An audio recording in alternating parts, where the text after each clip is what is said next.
ஒருவர் கடன் வாங்குகின்றாரோ அந்த கடன் அவருக்கு அமானிதம்.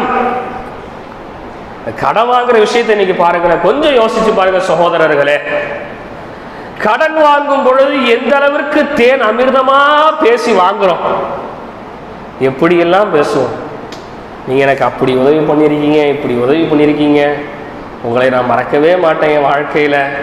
நீங்க இல்லைன்னா இன்னைக்கு என் வீட்டில் இந்த பொம்மரை கரையேறி இருக்காது, அது நடந்திருக்காது, இது நடந்திருக்காது, அப்படி இப்படின்னு பேசுவோம்.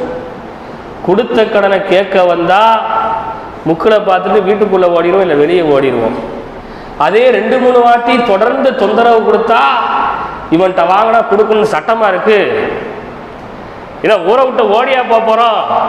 வீட்டில் மனைவி சொல்லுவாங்க, ஏங்க இன்னைக்கு அவர் வந்தாருன்னா சத்தம் போடுவாருங்க, கொஞ்சமா ரூபா கொடுத்துட்டு போங்க, ஒரு 500-1000 கொடுத்தாதான் அவர் வாய் அடைக்க முடியும்.